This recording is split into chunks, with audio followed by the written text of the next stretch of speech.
So I guess I kind of wanted to start with just this new team. Elke's not in here, so you can say whatever you want. Oh, is that how it works?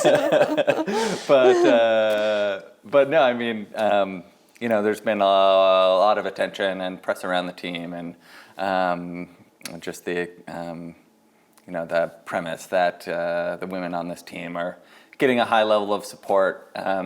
I just wonder, and you were on a strong team, a well-supported team before coming here. Mm-hmm. I just wonder, A, is that accurate? Like, is this team, does it have a higher level of infrastructure than other women's world tour teams, I guess across the entire team? And then, was that part of your motivation for coming to Trek? Yeah. Definitely was super well supported. I don't think that I've always been really lucky, I think, in my career because I've always been on really, really good teams. If you look at my history, I was on United Healthcare and then I was on the track team taken care of by the National Federation for a while, and then I was on Team Sunweb, which is a really good team, and then I was here. So definitely comparison to United Healthcare and Sunweb, I think they're really good. Both of those teams were super, super professional, and compared like the Trek with those two teams is comparable for sure. I don't think it's that way necessarily for every women's World Tour team. I think definitely having the men's infrastructure with all of the teams, those two other teams that I mentioned before, both had men's programs, and I do think that kind of brings it up just because there's a lot of experience generally that comes with a men's program, because they just have so many staff and so many moving parts that they just kind of have lots of things smoothly run out. And we on Trek share a lot of the staff, which is a little bit different from other teams that I've been on before. Like generally it's like, okay, this is the women's staff and this is the men's staff, and yeah, we have two teams, and they have the same color jersey, but for the most part they're like kind of two teams. And the one big difference on Trek, I'd say, is that we do share like a few more of the staff and a lot more of the knowledge and everything like that, which it's really good. It's not been completely separate on every other team, but it does seem like a little bit more on Trek. But it's a really good team, and I think that I was a little bit nervous because, it was a brand new team, and you don't know how like a brand new team is going to go. But the fact that they had a men's team that had been successful and really well run, and I knew some of the guys, and I was able to get confidence that the program itself would run really well. And then when I saw the list of the girls, I was like, okay, I don't know all of them, but I have been teammates with 3 of them in the past, so I had a lot of confidence in who the actual riders were on the team, and everybody gelled together really well as soon as the season started, and we had success as soon as the season started, so everything just really did start super well. Yeah. Cool. So one of the kind of themes we've been talking about as we've been watching these races is the just increasing parity in the women's world tour. Where over the past couple of years it seemed like Bulls was a really dominant force, and this year they've yet to win a world tour race. Coming into Flanders with Ellen and Elisa and Marta Bastianelli now, yourself, Corinne, all these different riders. There's a lot of different favorites coming into this race. Do you feel like that's the case, and do you have any thoughts on why that is, if so? I'm not sure. I think that when somebody raises their level, everybody else kind of gets motivation from it, right? And everybody wants to win the bike races. No one was ever going into a bike race being like, okay, here we go, let's let Bulls win again. Everyone's always been trying to be the best and wants to be the best, and we're all doing this because we have a desire to win. Whoever it is that's entering the bike race, I think even if you go in knowing that you're probably going to finish in the second half, there's still a part of you that's like, yeah, I would like to win this race, and that's kind of the drive that keeps everyone going. I think that Bulls have always had such a really good program, and they've always been able to have really strong riders. And if you look at them, they always have, like 5 of them in the final of a race, and that makes a big difference for them because they can play so many different cards, and whoever it is that's going to attack or something, and they always have a sprinter with them, or they have really good cards to play. And I think that women's cycling has been just growing so much, and the depth of the field has been getting so much bigger. So now you can have teams like Mitchelton and us and Sunweb that have not just one really strong rider, but they have multiple really strong riders. And because of that, there's more diversity and more cards for them to play, which just, I mean, I think it makes it a little bit more exciting. And, and that's kind of where we see ourselves too, is if you have 3 or 4 in the final, then you can play any kind of game, or you have more people to help protect your saved rider or something like that. Yeah. And coming into Flanders, can you tell us a little bit about the last time you did this race and what your experiences have been like racing on the cobbles here in Belgium? Yeah, I mean, the last time I raced this, I was much younger. I raced road. I've raced 3 springs over on the road when I was 17, 18, 19, I think. So 2010 through 2013, I came over to do some spring classics. And Flanders, last time I did it, I'm pretty sure it was snowing. It was that one spring where it snowed a lot and people's eyeballs were freezing and there was all those crazy stories. And around, it was a while ago. And my memories of the race are definitely just suffering and being alone a lot of the time because I just wasn't very strong back then. But coming into it now, it's a completely different thing, and I did have a lot of good racing in the spring and the classics last year. I didn't do Flanders last year with Sunweb, but I did a lot of the Ardennes and I did Dwars of Vlaanderen last year as well. So I do have a little bit more experience than just 2012, thankfully. And being in a position to be trying to be up there in the top 10 of the race or be there to help get Elisa and Ellen on the podium at the end of the day is a really cool position to be in and really exciting and motivating for sure. And coming into this Flanders, are those the riders that the team is building its tactics around that will be sort of the favorites on the day? Yeah, I mean, I don't think that's really a surprise to anybody at the end of the day. I mean, you look at Ellen, she's just so strong right now. Her ride yesterday when she won solo yesterday, so it's pretty cool to have teammates like that. I think anything can happen, and it's cool to have different cards to play, and we have a really strong team throughout the whole team. Like Audrey Cordon, she won a couple weeks ago too, so I think we have really good cards to play. And like I was saying earlier, the more numbers you have in the finale, the more, cards you can play. I said that 3 times now. Do you, and for yourself, I mean, it seems like you're attacking rider, you like to be on the attack. Are you gonna look for opportunities, or will your role be more to stay with Ellen or Elisa in more of a support role? I think I'll definitely be kind of looking for opportunities, and it kind of takes the pressure off a little bit if you can kind of get in a break and be up the road and kind of help your teammates in that way. You never know what can happen in these breakaways, and I generally have a pretty good sprint on me in terms of a smaller bunch. Like, don't put me up against Lotta in a sprint, please, but like a smaller bunch, I think from a breakaway perspective, I'm a pretty good option in that, yeah. And is there, do you feel like there's a learning curve to riding the cobbles over here, doing these types of races? I mean, obviously you have a lot of experience racing on small roads and technical courses, but does Flanders feel different in a way? I was just saying this to somebody earlier that Flanders feels different. It's still a World Tour race, and we've done plenty of World Tour races, and we'll do plenty more. But Flanders does it just, I think, because there's so much history behind it, and it's just such a big iconic race that it does feel like there's this extra sort of build up towards the race, which is really fun. I think just being over in Europe and racing over in Europe just teaches you a lot, because so many of the girls here, being from the US, it's completely different from racing in the US in a lot of ways, but so many of the girls here have been racing on these roads since they were 16 or something. So just coming and being it the first time, you would be surprised how much it helps to really know how long every climb is and what turn you're going to take and what's coming next, and when you have to really be focused on being in the very front, and when you're okay to be like 30th position, and all of those small things that just add up to a lot of stress mentally and maybe physically if you're not positioned properly and you have to do a big effort to get in position properly. And just the difference between knowing those points in the race and not knowing those points in the race can add up to quite a lot at the end, and realizing that's really key. And I learned that actually last year because I lived in Maastricht, near Maastricht, and I was able to ride the Amstel Gold course like every single day. And then when we raced Amstel Gold, I was like, oh, I know this so well, and I knew where to be, and I knew what I had to do.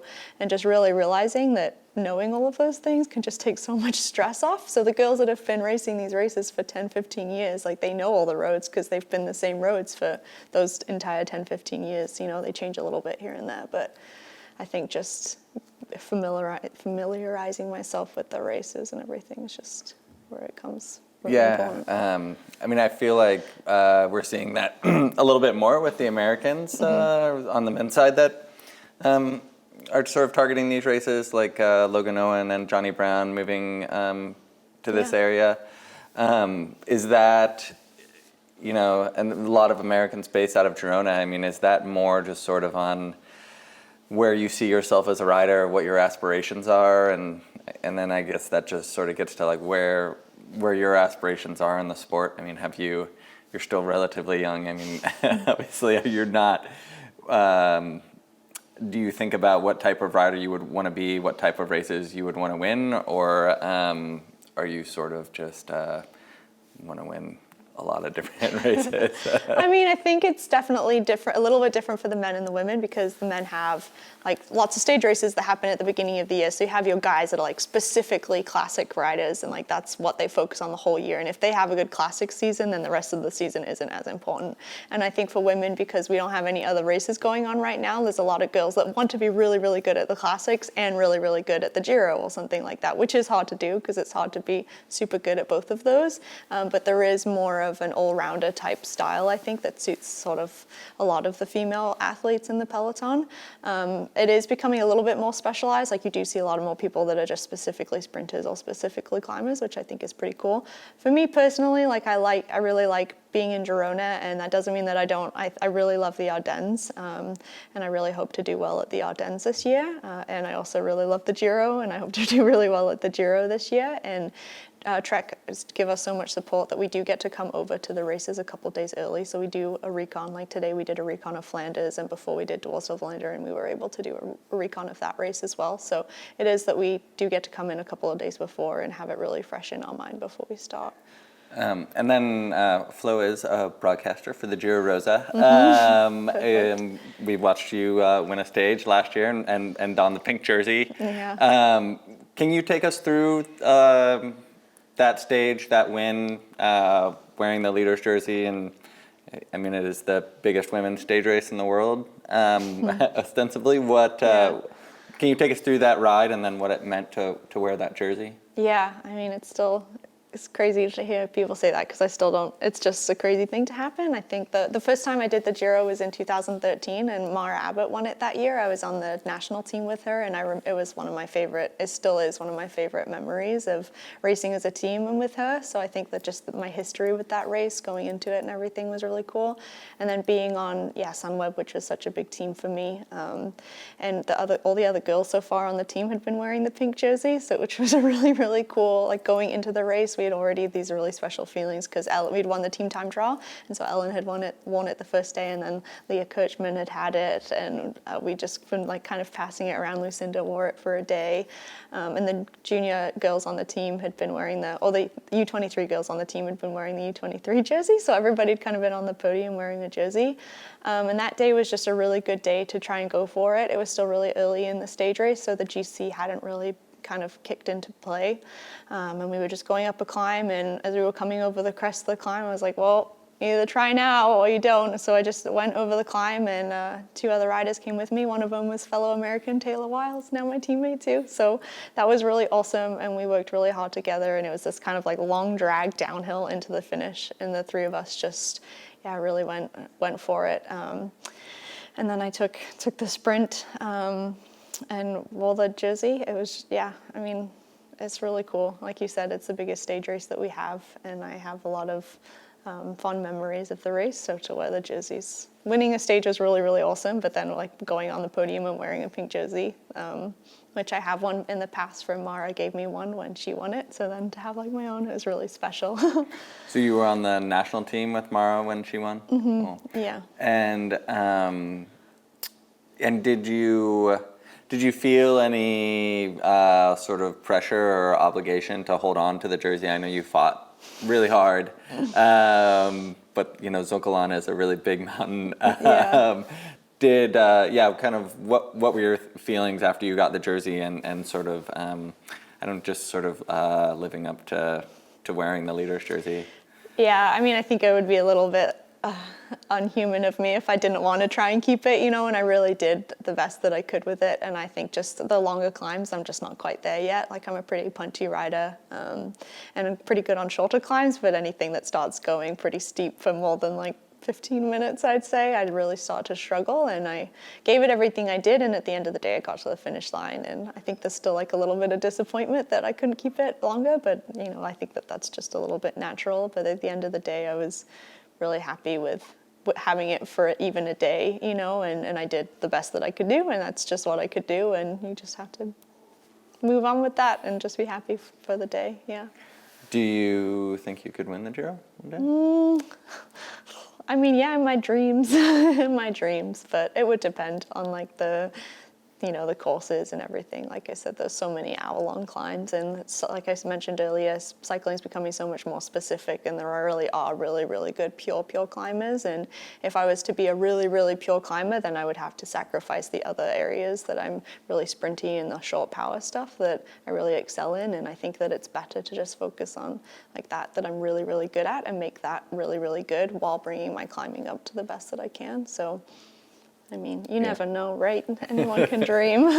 Well, I mean, we talk about that a little bit just with Americans, and maybe more so on the men's side, but there's always just this dream of being a Grand Tour rider and winning the big stage races, when it seems like sometimes at the expense of winning more races, winning stages and winning classics and things like that. Yeah, for sure. I think a little bit of that. And I think we are winning bike races, and if you look at the entire season, the Giro is the biggest stage race we have, but there are so many other races that suit me better than being just a pure climber. So I think that I'm pretty happy with who I am as an athlete. So yeah. Cool.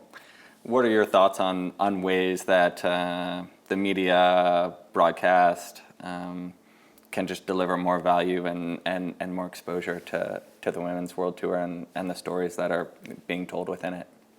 Yeah, I mean, I think what you guys are doing is really cool. And I think like a lot of times there is a lot of emphasis put on things that aren't as important, like with what was happening at Het Nieuwsblad when we were catching the boys or something like that. And at the end of the day, it was like this dramatic story that didn't really need to be dramatic and all of these things. So we had like a really good race at the end of the day, and like the story on that was more important. And I think that also, like just being there to cover, and it is hard for media to get around, because if they do want to cover the men's and the women's, it's not like an easy thing to do. Like you said, I have a lot of friends that work in the media, and to get to both is hard when the men start 200 kilometers away somewhere else, and the women are starting an hour later. It's just impossible to be at both. But just having more exposure like this is really good, because the more people that are aware of cycling and the more people that are watching it, it's just the better. Like the sport can't grow if we don't have fans that are paying attention to it, and just having the races able to watch like you guys are doing, like that's just huge, because at the end of the day, if we don't have people seeing us, then people aren't going to want to sponsor us, and we are out of jobs. And cycling is a beautiful sport, and that would be really sad. Well, I think it's yeah, I mean, I think it's cool that it's like, I don't know, I think maybe it's been this way for a few years, but it feels like it's happening, and while there are like bumps in the road, like omelette or doors or whatever else, like it seems like people are learning and adapting and figuring out like how to make it work. Yeah, I think so. I hope so. No, and it does. It seems like some races last year we couldn't watch any of them online. Like it was really hard, and it seems like already this year there are more races that you can watch online, and that's really just. To me, that's really important. Like sometimes there's a lot of talk about prize money or this, that, or the other, and I just feel like if there's no TV, if there's no media covering the race, then how do we expect to have more prize money or more salaries or sponsors to give us more money? Because at the end of the day, if you have 1 million people watching the men's race and not as many people, the people can't watch the women's race, then you can't compare the two, because logically speaking, if you're a company and you're investing in something, you're going to invest in what's getting the most viewers. Like that's just what makes sense logically. So the only way for women's cycling to come up is for the media to come up with it, which also there has to be some money flow coming from somewhere. So I don't know. It's a slow process, but I think it is getting a lot better. You came through the youth ranks, and I think that, and I'm just guessing, but it seems like it was pretty important to your development. What advice would you have for like younger racers, young female racers that aspire to be on a women's world tour team one day? Just keep plugging away. Just keep pedaling. I don't know, that sounds like really not that inspiring, but honestly, like everybody has really bad days. And I think sometimes when you're young, especially, there are more and more like junior and U23 women's racing, which is really awesome. But when I first started, it was like straight into wherever Flanders you go. And I'm like, okay, great. And you're out the back before you know it. And you're just suffering along with either on your own or with one or two other people. And sometimes you don't even finish the race. But or, you know, or if I started doing Redlands and I didn't finish Redlands, I think 3 out of the 4 times I did Redlands, and then I came back the 5th time when I won the stage race. So it's kind of like just always, like everybody has bad days, and if you have a love and a passion for it, and if you keep training really hard, like you never know where it'll take you. So, yeah, and I don't know if that's helpful, but Yeah, no, definitely. I mean, I think a lot of people share that similar advice. Yeah. Everybody suffers through it. It's a hard sport, but it's a good sport.